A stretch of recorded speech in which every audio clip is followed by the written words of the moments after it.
Bueno, muy buenos días.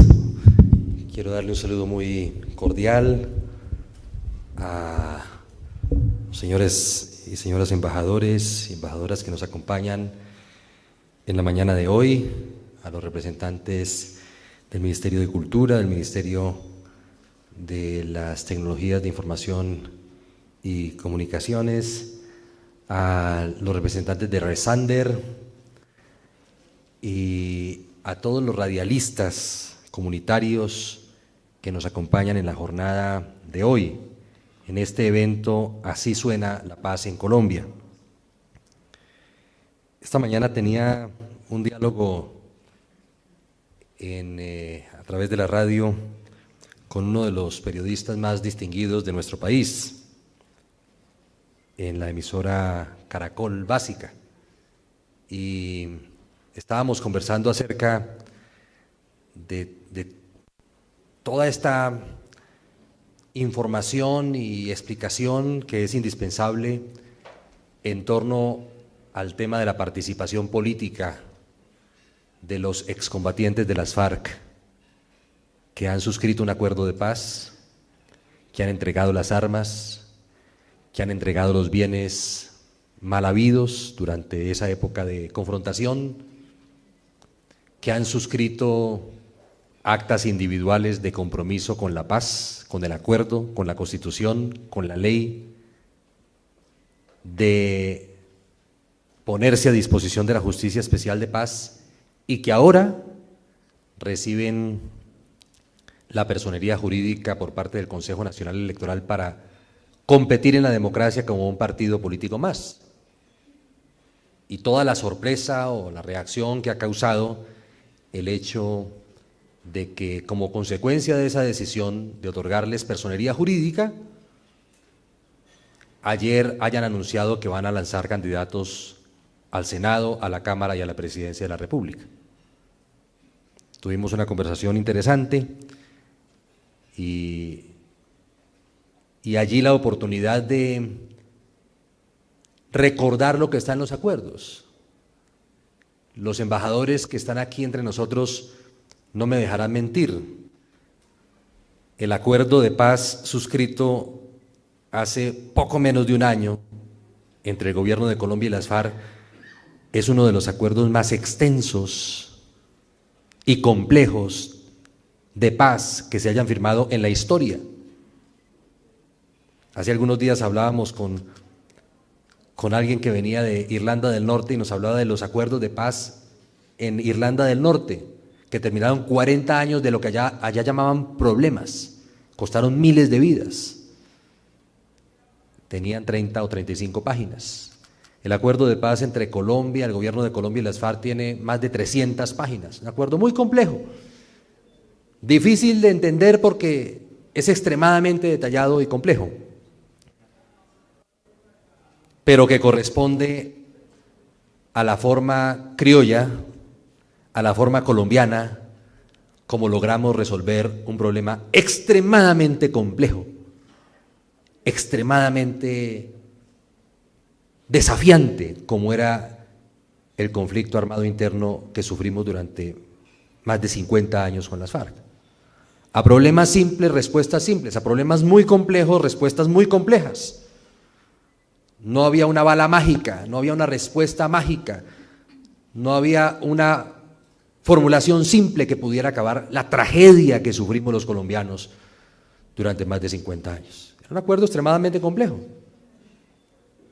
Una cosa era negociarlo en La Habana entre dos partes que jugaban una especie de partida de ajedrez estratégica, pero no eran sino dos, gobierno y FARC, con sus negociadores y sus estrategas detrás, tratando de lograr el mejor acuerdo que fuera satisfactorio para ambas partes, que contuviera cláusulas de compromisos para ambas partes, pero incentivos atractivos para ambas partes cumplir el acuerdo. Eso era una cosa. No fácil, nos costó 5 años, pero bastante más sencilla que explicar el acuerdo. Y bastante más sencilla que implementar el acuerdo. Por eso, amigas y amigos, bienvenidos al desarrollo de la complejidad extrema que tiene este acuerdo. Primer reto, explicarlo. Todavía hoy en ese diálogo de esta mañana había un debate entre un Twitter del presidente Santos en el año 2012 frente al marco constitucional para la paz y lo que finalmente quedó contenido en el acuerdo de paz firmado el año pasado, 4 años después de ese Twitter. Y estoy hablando, repito, de una de las cadenas radiales más importantes del país y uno de los periodistas más distinguidos de Colombia. ¿A qué me refiero con esto? La complejidad del acuerdo demanda un esfuerzo gigantesco de pedagogía. Es mi papel como comisionado de paz salir en todos los escenarios posibles para tratar de explicar estas circunstancias, para explicar una cosa que para muchos es obvia. Cambiaron las armas por la democracia, cambiaron las balas por los votos, es el corazón del acuerdo. Ahora hay gente que se sorprende, pero está así en el acuerdo. En el acuerdo que se difundió y se divulgó y todo el mundo podía leer para el debate del plebiscito, en el acuerdo que se debatió en el Congreso y fue aprobado en el Congreso, en el acuerdo que se debatió en la Corte y fue aprobado por la Corte, clarito decía, no hay inhabilidad política alguna para que ejerzan la política. Ese es el corazón del acuerdo. Dejaron las armas, dejaron los bienes mal habidos, se ponen en manos de la democracia, se ponen en manos de las fuerzas armadas y de policía para que los proteja, se comprometen con nunca más recurrir a las armas o a la violencia. Colombia resuelve civilizadamente el lío tremendo que teníamos con una máquina de terror formidable, terrible, muy destructiva, que no habíamos podido derrotar, que no pudimos meter a la cárcel, que no pudimos, como decíamos en el argot militar, cuando yo ejercí el Ministerio de Defensa, no pudimos neutralizar. Después de los gobiernos más pantalonudos de la historia, porque no estamos hablando de gobiernos débiles. Entre el año 2002 y el año pasado, cuando se firmó el acuerdo de paz, tuvimos la seguidilla de gobiernos más pantalonudos y firmes y duros de la historia, y la sociedad más firme de la historia de Colombia, rechazando toda suerte de violencia y enfrentando a las FARC. E hicimos mucho. Entre el 2002 y diciembre del año pasado, 22.000 miembros de las FARC se desmovilizaron individualmente. Gracias a la enorme presión social, institucional, militar, policial. Mucho hicimos. Entre el año 2002 y el año pasado, acabamos con la pesadilla de las FARC alrededor de las ciudades de Colombia, de casi todos los centros poblados de Colombia. Mucho hicimos, pero no resolvimos el problema por esa vía exclusivamente. Cuando llegó la hora de concretar el efecto de la firma del acuerdo de paz en decisiones individuales de cuánta gente iba a seguir esa orden de entregar las armas y someterse al proceso de paz, encontramos una lista de 14.000 nombres que nos entregaron. Sí, había 3.000 en las cárceles, pero 11.000 no estaban en las cárceles. De ellos, más de 7.000 fuertemente armados. Nos entregaron 9.000 armas, 70 toneladas de material de guerra, un enorme poder de destrucción. No habíamos resuelto el problema todavía, después de los gobiernos más pantalonudos y recios de la historia, después de 22.000 desmovilizados individuales. Por eso vale la pena el acuerdo de paz, porque la acción institucional y la acción social produjo las condiciones para llevarlos a la mesa de negociaciones.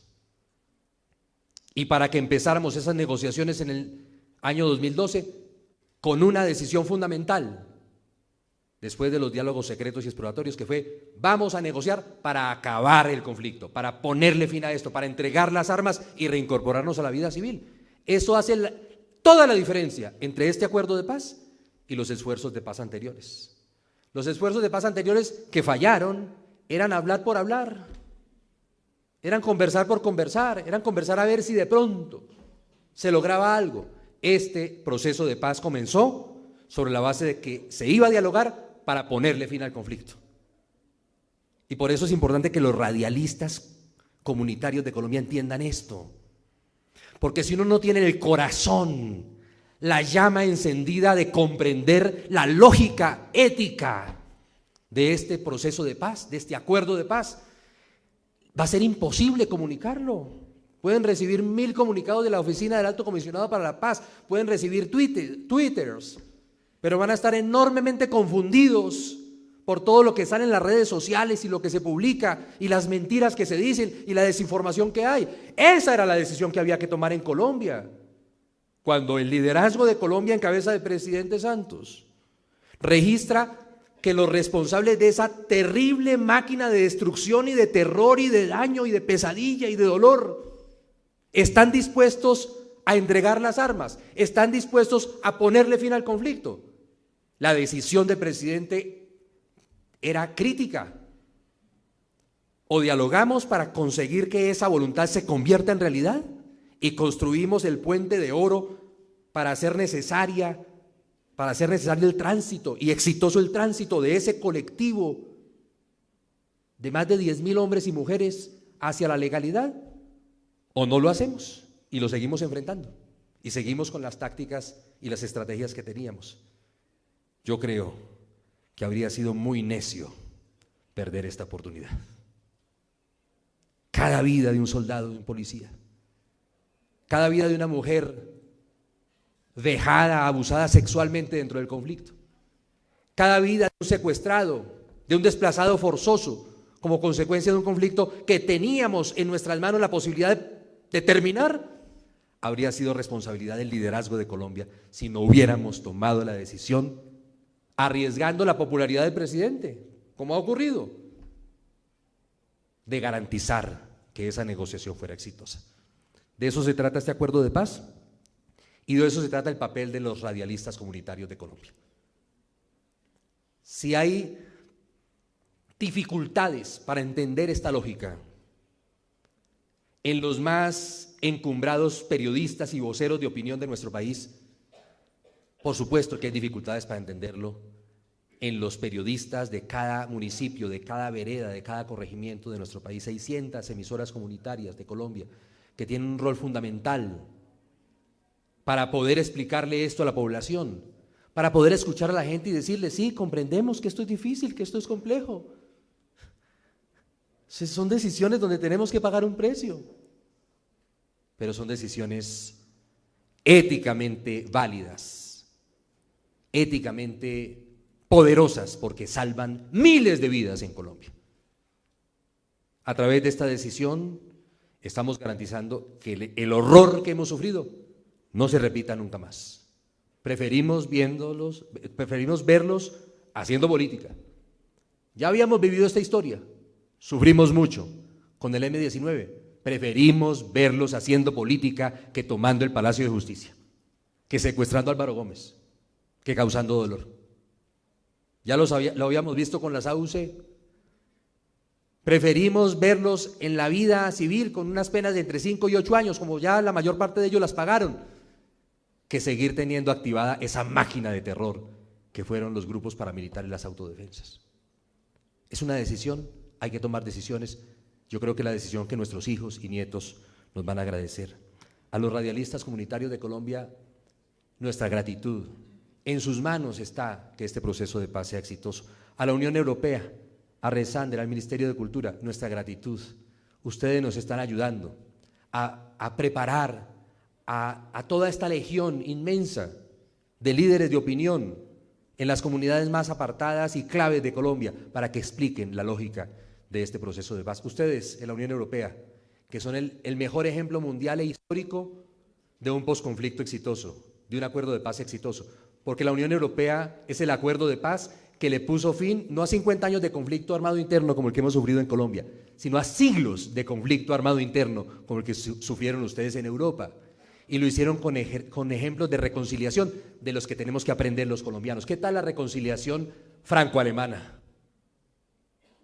Difícil, Mucha gente quería que los otros terminaran sus vidas en las cárceles y tal vez lo merecían por las atrocidades que ocurrieron en la Segunda Guerra Mundial, pero tomaron el camino de la reconciliación, de la paz y de construir una Europa en donde hoy todos son hermanos, comparten valores y están prosperando y son ejemplo para el mundo.